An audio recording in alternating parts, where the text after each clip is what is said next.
ఆత్మహత్య చేసుకుంటే తప్పు ఒప్పుకున్నట్టే అవుతుంది కానీ నింద మర్చిపోదమ్మా. ఇప్పుడు ఈ పరిస్థితిలో ఇంతకంటే నేనేం చేయగలను చెప్పండి బాబాయ్. అమ్మాయి గారు, ఈ ఫోటోలో మీ పక్కన ఉన్న ఎదవెవడో సరిగ్గా చూసి చెప్పండి. ఎక్కడున్నా సరే నిజం చెప్తాడు. సరిగ్గా చూసి చెప్పండి. చెప్పండి అమ్మా. ఏం చూడాలి? ఎవరు తెలియదే ఎలా పోల్చు.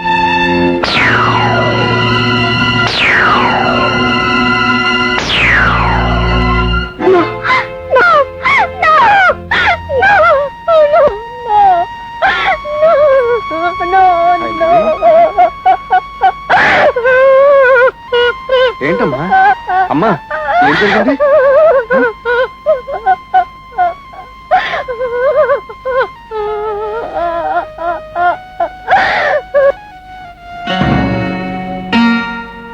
చూసావా అమ్మా, ఏప్రిల్ 1వ తారీఖు రాత్రి మీ ఆయన పేరుతో 2 ఎంట్రీలు ఉన్నాయమ్మా. 203వ నెంబర్కి అయితే మిస్టర్ అండ్ మిసెస్ ధనంజయ పేరుతో తీసుకున్నాడు, ఇదిగో సంతకం. 205వ నెంబర్కి అయితే కూడా గూనా నాగేంద్ర ప్రసాద్ అనే పేరుతో తీసుకున్నాడు, కానీ మీ ఆయనే సంతకం పెట్టాడమ్మా. ఏమండి, ఈ పేజీ నాకు ఇస్తారా? ఇవ్వకూడదమ్మా, కావాలంటే సాయంకాలం రండి, ఫోటో స్టాట్ కాపీ ఇస్తాను. కట్టుకున్న భర్త ఇంత నీచాన్ని తలబడతాడా? చిచి, వాడు ఒక మనిషేనా? అమ్మా హైందవి, ఇప్పుడు ఏం చేయబోతున్నావు? ఏం చేసినా చేయకపోయినా గుండెను రాయి చేసుకుని బ్రతుకుతాను. నిస్సహాయంగా మరణించిన నా అపవాద ఆడజాతికి రాకూడదు. పోరాడతాను. ఈ పురుష ప్రపంచంలో పోరాడుతూనే బ్రతుకుతాను. మళ్ళీ నేను ఉద్యోగం చేస్తాను బాబాయ్. పదమ్మా. స్వామి, మా ఫ్రెండ్ ధనంకొచ్చే కట్నం డబ్బుతో మీ పేరును పెద్ద క్లబ్ కట్టేస్తాను. ఆ క్లబ్ లో నాకు లాభాలు వస్తే ఆ లాభాలతో మీ పేరును పెద్ద గుడి కట్టేస్తాను.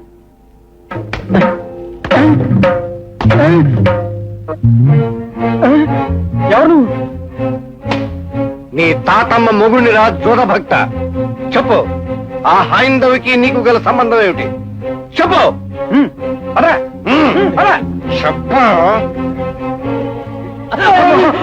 చెప్పండి చెప్పండి. మీ అమ్మా నాన్న మిమ్మల్ని కన్నది పచ్చని సంవత్సరాలకి చిచ్చు పెట్టడానిక? సీతమ్మ లాంటి ఆ హైందవి జీవితంలో నిప్పులు పోయడానికి ట్రా? చెప్పండి చెప్పండి చెప్పండి చెప్తారా లేదా? చెప్పండి చెప్పండి. అతను మరో పెళ్లి చేసుకుని ఆ వచ్చే కట్టంతో మా బాకి తిరుగుతామని చెప్పండి. అందుకే అతనితో సహకరించామండి. అంతేనండి. అవునండి అవునండి అంతేనండి. ఆ ఫోటోలు అలా ఎలా తీయగలిగారు? అసలు ఎవరు తీశారు? చెప్పండి చెప్పండి చెప్పండి చెప్పండి. ఆ అమ్మాయికి మొత్తం మంది ఇచ్చి మైకల్లో పడుకోబెట్టి ఆమె భర్తే స్వయంగా ఫోటోలు తీశాడండి. అవునండి. ఇప్పుడు వాడు ఎక్కడున్నాడు? మరో పెళ్లి చేసుకోబోతున్నాడండి. అవునండి.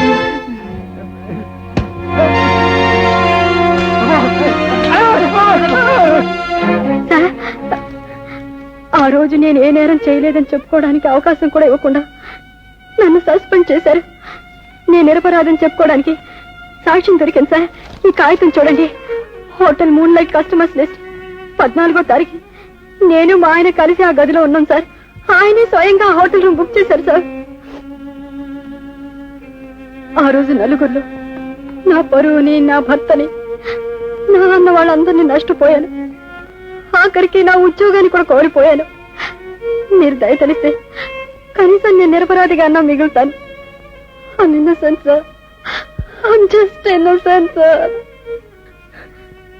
సార్, మళ్ళీ నాకు ఉద్యోగం ఇప్పించండి సార్. ఆ పని నా చేతుల్లో లేదమ్మా. ఈ రుజువులతో నువ్వు రావాల్సింది ఇక్కడికి కాదు. మీ ఆయన నేను మోసం చేస్తే వెళ్ళి పోలీస్ కంప్లైంట్ ఇవ్వు.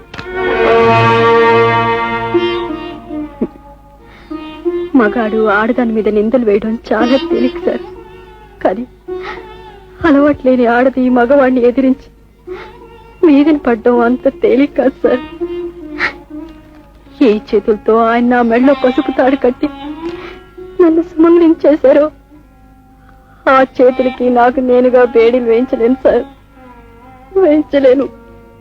నీలాంటి ఆడవాళ్ళు ఉండబట్టే నీ భర్త లాంటి వాళ్ళ ఆటలు సాగుతున్నాయి. కోర్టులో నువ్వు నిరపరాధం అని తేలితే తప్ప మేమేం చేయలేం. I'm sorry. Please sir. Please, you can go.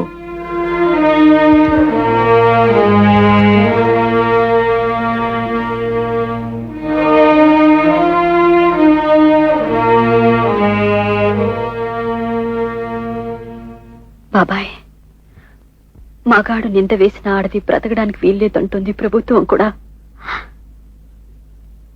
ఉద్యోగం తిరిగి ఇవ్వడానికి వీల్లేదన్నారు. నీ ఉద్యోగం బంగారంగాను. మొదటి నీ బతుకు సంగతి చూసుకోమ్మా. ఇంత నిర్వాహకం చేసి ఆ ధనంజయరావు మళ్ళీ పెళ్లి చేసుకుంటాను. పెళ్ళా? ఈ రోజునే పెళ్ళమ్మా. అవునమ్మాయి గారు, నా రక్తం ఉడికెత్తిపోయిందండి. కానీ ఏం చేయాలో తెలియట్లేదండి. పదండి, అక్కడికే వెళ్దాం. మీరు నాకు అండగా ఉంటారు కదూ?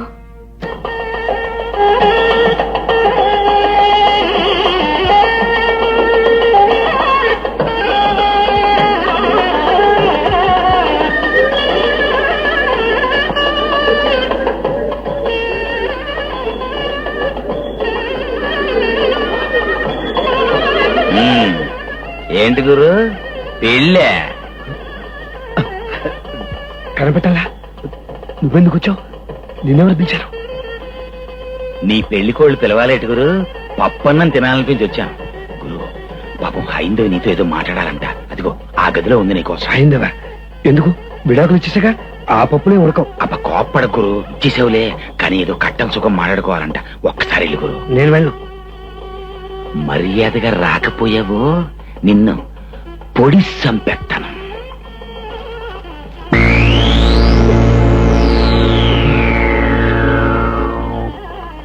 కత్తి చూసావు కదా, కసక్కు జాగ్రత్త. నేనన్నిటికీ తెగించి వచ్చాను. లేకు 3 ముళ్ళు వేసేస్తాను. కుదరదు. 3 ముళ్ళు వేసే లోపు నీ గొంతు ముడి పిసికేస్తాను. లేకు లేకు. ముహూర్తం దగ్గర పడుతుంది. ఇప్పుడు ఎక్కడికి వెళ్తున్నారండి? అది పెళ్లి కొడుకు గారికి. అలాగే అలాగే త్వరగా వెళ్ళండి. అలాగే తొందరగా రండి.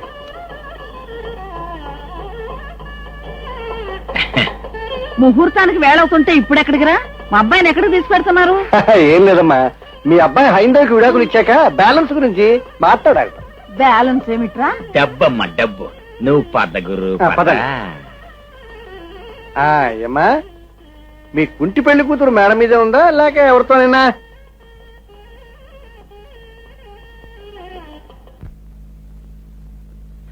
లోపల వెళ్ళు. ఏదన్నా అగాయిత్యం చేయడానికి ప్రయత్నం చేసేవో ముక్కల ముక్కల కింద కోసేస్తాను. జాగ్రత్త. కట్నం చేతికి రాకుండానే చచ్చిపోతావు. Yellow yellow.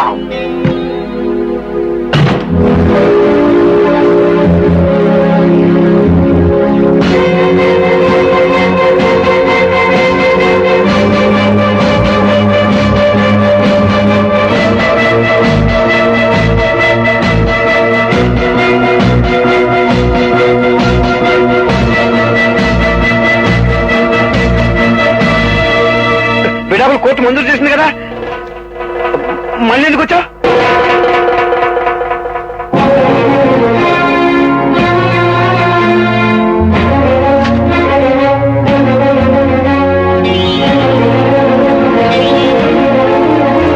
ఎందుకింత నీచానికి పాల్పడ్డారు? ఎందుకంటే ముందు నాకు సమాధానం చెప్పండి. నేనేం పాపం చేశానని ఇంత పని చేశారు? నేను మీ వెంట పడ్డానా? మిమ్మల్ని పెళ్లి చేసుకోమని ప్రతిమాలనా? మీరే నన్ను ప్రేమిస్తానన్నారు. నా సమస్యలు మీకు చెప్పాను. దానికి ఒక పెద్ద పథకం మీరే అది చెప్పారు. నా సర్వస్వాన్ని మీకు దారిపోయమని చెప్పారు. కుదరదంటే నా మీద కుంటి సాకులు మోపి నన్ను ఒక కులటగా ఈ సమాజంలో నిలబెట్టారు. మీ స్వార్థం కోసం నా బ్రతుకుని బలి చేశారు. నాకెందుకు ఇంత అన్యాయం చేశారు? పెళ్ళయ్యాక ఆడది మగవాడి సొత్తు, ఆ ఆడదాని సొత్తు కూడా మగవాడిదే. నువ్వు నీ సంపాదన నాకు ఇవ్వడానికి అంగీకరించలేదు, అందుకని నేను వదిలించుకోవడానికి పనిచేశాను. ఇప్పుడేమంటావు? అంటే డబ్బు కోసం ఏ పనైనా చేస్తారా? ఇప్పుడు మీరు పెళ్లి చేసుకుంటున్న అమ్మాయి కూడా మీరు అడిగినప్పుడల్లా పుట్టింటి నుంచి డబ్బు తేకపోతే అప్పుడేం చేస్తారు?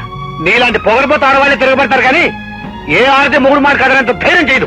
ధైర్యం చేయలేకేనండి. మీరెన్ని తప్పులు చేసినా పోలీసులకు చెప్పలేకపోయాను.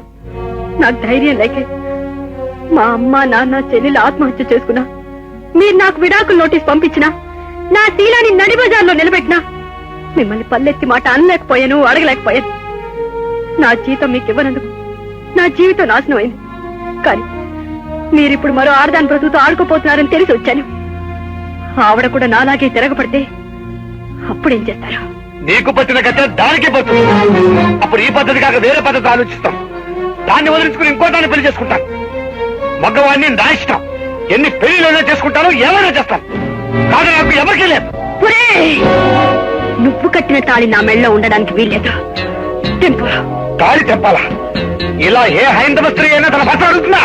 నీలా ఏ హైందవ పురుషుడు పెళ్ళాన్ని మరొకడు పక్కలో పడుకోబెట్టారా? సిగ్గులేని తొచ్చు కొడక, టెంపరా తాళి. పెళ్ళాం సంపాదన కోసం చేయిజాచే నువ్వు పేమెంట్ల మీద ఉన్న బిచ్చగాళ్ళ కంటే ఏ విధంగా ఎక్కువరా? నీ దుర్మార్గానికి అనుకూలంగా లేకపోగానే పెళ్ళాన్ని మార్చే ఊసరవెళ్ళి నువ్వు. టెంపరా తాళి. కిరాతు కూడా నీతో కాపురం చేసి నీ సుఖాన్నిచ్చిన పాపానికి నన్ను అనువనువు చిత్రహింస చేసావే. నేను ఊరికే విడిచిపెడతాను అనుకున్నావా? టెంపరా తాళి. నా సేవలు అందుకోమని భార్యగా నీకు అధికారం అయితే నన్నే నాశనం చేస్తావా? హైందవ స్త్రీలు భర్త అడుగులకు మడుగులు వస్తుందారనే గాని అహంకారం, అడుగులో అడుగు వేసి 7 అడుగులు ఎందుకు నడుస్తారో నీకు తెలుసా? సప్త ఋషులు సాక్షిగా నువ్వు నాకు నీడగా రక్షకుడుగా నిలబడతావని. ఆ రక్షణే నాకు లేనప్పుడు నువ్వు కట్టిన తాళి నాకెందుకురా? టెంపరా తాళి.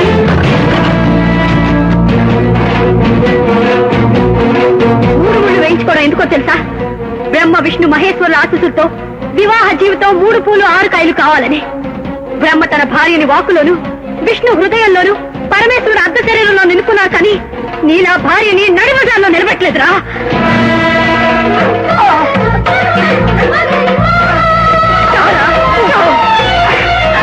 నిన్ను బ్రతకనివ్వండిరా.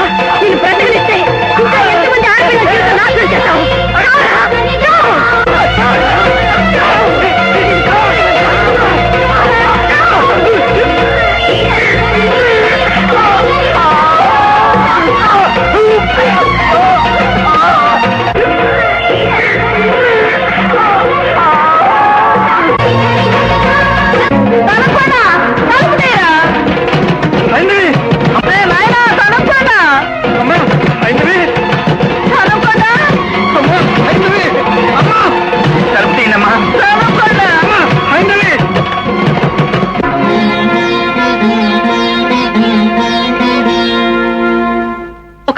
కన్నీటి కథ విన్నారా?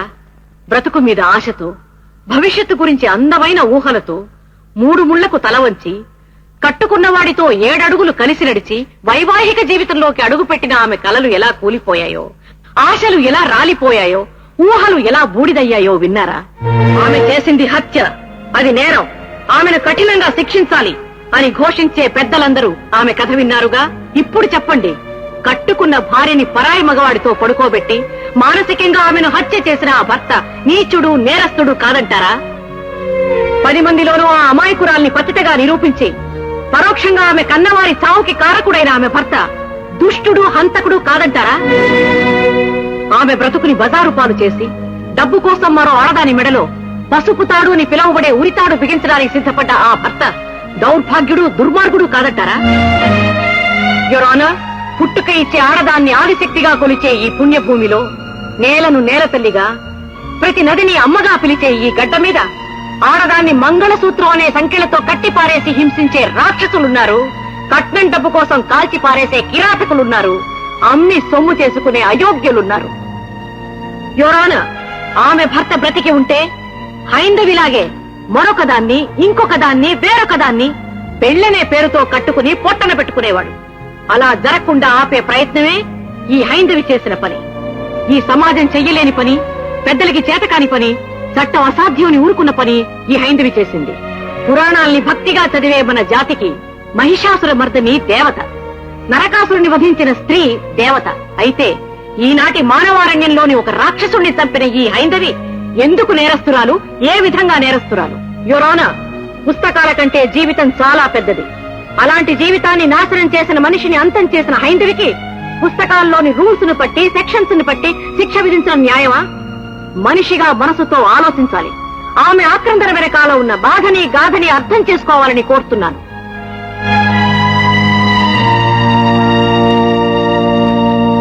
ముద్దాయి హైందవ కథ విన్నాక ఆమె తరఫున న్యాయవాదిగా నిలిచిన లాయర్ శ్రీమతి జానకి వాదన పరిశీలించిన మీదట ముద్దాయి చేసిన హత్య నేరమైనప్పటికీ అన్యాయం జరిగిన ఆడదానికి న్యాయం చేయవలసిన బాధ్యత సమాజానికి ఉంది కనుక ఆమెను మన్నించి విడుదల చేయడమైనది. ఆమె జీవితం ఇలా మలుపు తిరగడానికి ఆ భర్తతో సహకరించిన 2 వ్యక్తులు రామరాజు, గూన తమ తప్పు ఒప్పుకున్న కారణాన ఇద్దరికీ చెరు 6 నెలలు కఠిన కారాగార శిక్ష విధించడమైనది. న్యాయస్థానం ఆమె నిరపరాధి అంది. కానీ కట్టుకున్న భర్తే అన్యాయం చేసిన ఆమెకి జీవితమే సజీవ సమాధి, జీవనమే అగ్నిప్రవేశం. కట్నపిశాచి కొరల్లో మనశ్శాంతిని పోగొట్టుకున్నా తనకు జరిగిన అన్యాయం మరొక ఆడదానికి జరగకుండా తాళిబొట్టునే ఆయుధంగా చేసి మరో జీవితాన్ని కాపాడిన హైందవి ఈ సమాజానికి ఆదర్శం. ఈ సమాజంలో జరుగుతున్న అరాచకానికి కన్నీటి సిరాతో రాసిన సమాధానం.